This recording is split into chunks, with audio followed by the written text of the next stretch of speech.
So this is what happens when you add a passion for Pokemon, a bit of cinematic magic, and a little bit, you know, I'm yapping right there. Look, you see, I'm already started with the yap. So this is what happens when you add a passion for Pokemon, a super duper killer cosplay, and a little bit of cinema magic. A buddy of mine took me to go to an anime convention, and he was like, hey, dude, I really want on the last day of the convention to get some really cool pictures of my cosplay. And I was like, all right, bet. Let's do it. Let's lock in. We didn't really have much of a location, and also the elements was kind of against us. It was super, super cold outside. Like, criminally cold. I think it was like 36 degrees. And I know a lot of people might have it like I say that 36 degrees, that's nothing. I live in Antarctica. Bro, I'm not built for this. Literally, I had like one of these hats on. I was freezing. I don't have any BTS clips, but I can show you guys the breakdown of basically how it went. When it came to the setup, I used the Sony a7S III with originally I had a Sony G Master 24-70 f2.8 G Master. Now the reason why I kind of like that setup is because the variable range. A lot of people say, oh, when it comes to portraitures, they like using an 80 mil, which to me, an 80 mil is creamy. Like, I really do like the shots that you can get off of 80 millimeter lens. But the reason why I love the 24-70 is because I just love being able to know I could change my range and just kind of move around. Because personally, I think as a photographer, if you're ever trying to make sure that your shots look super duper fire, I think you gotta move anywhere and everywhere. I think a lot of photographers just kind of get used to this, right? They kind of grab the picture, they grab the camera, and they're just like, all right, there we go. You're looking great. Oh, that looks fantastic. That's not how we do it. You need to be like, you gotta be moving, bro. You need to move. Perspective. We're gonna say it again. Perspective.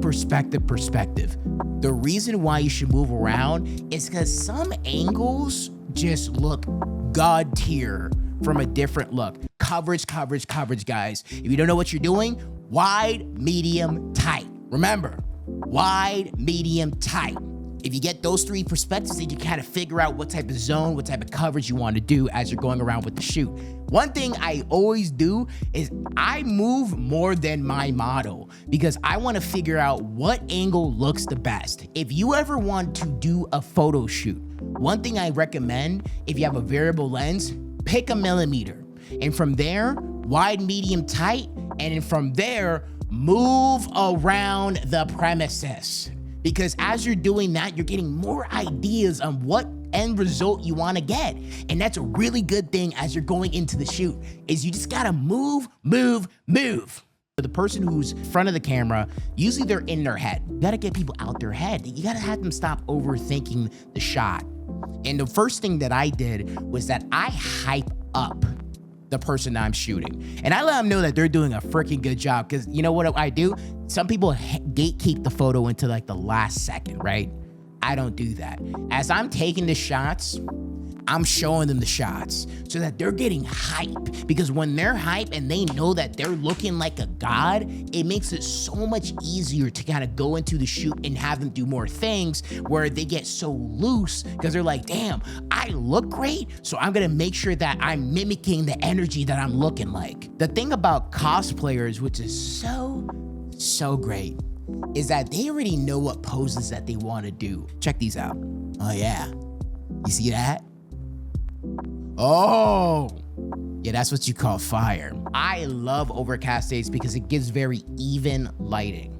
And a lot of people, they might say, no, it makes the lighting look so bad. The reason why I think that a lot of people should take advantage of overcast days is because you get really even skin tones, and it makes it so much easier when you're going in post into Lightroom or Photoshop to go and get the images that you want. I'm in a situation where the sun is out. What do? Put the sun behind the subject, and that could be used as a really good halo effect. And honestly, I love a good backlight. Put the sun behind the subject, take the photo, thank me later. Next tip for the model, the eyes matter. Where your model looks very much matters. I think a lot of people also forget that when it comes to looking around, you don't want them just to gaze into the sunset only, unless that is what the character is supposed to do. But in this case, I wanted to take advantage of what he had with his props. He had this amazing cowboy hat, and I kid you not, this hat made this shot happen, because when he tipped it down, it just changed the theme from vibrant to cinematic. From vibrant to cinematic immediately. So we had some that he had gazed into the camera, which looked great, but then what really made it snapped is from the behind the back, pause, and also when he was tipping it down, it was crazy. Look at these shots. I know, there's so much drip on the floor, it was crazy. He was killing it. I don't know where to make my subject look.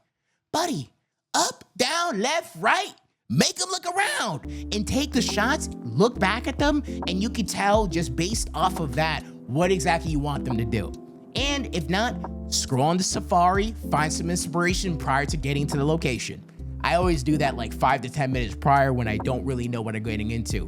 But as you're kind of also tangling with your subject, you kind of figure out what you want to do. Look at your environment and how can you use that environment to elevate your pictures. A lot of people kind of forget that, like, you don't have to go and buy a bunch of crazy production gear. You might even say, oh, a fog machine's like, oh, it's only $200. I don't want to spend $200. I want to spend $0.00. The camera's already expensive. I don't want to spend any more money. So then, like, literally seeing that they had this random AC unit of fog come out, we used that to our advantage in 36-degree weather. And I kid you not, with the same eye posing like we did with the tip down from behind the back, we snapped. So you can even say that fog was a paid actor. He wasn't paid shit.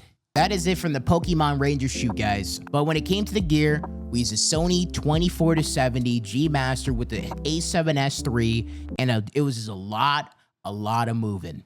Make sure to smack the like button if you guys like the video, and if you guys have any other tips or things that you want to know, write in the comments down below. I will literally answer anything that you guys have to say. So if you guys have any questions about camera gear, what could be my first camera? How do I even get started into this atmosphere of video production and photography? Literally hit me up.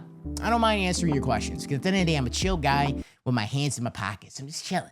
I'm chilling. People who gatekeep in the photography and videography space, stop it. Get help. And hopefully, I'll see you guys in the next one.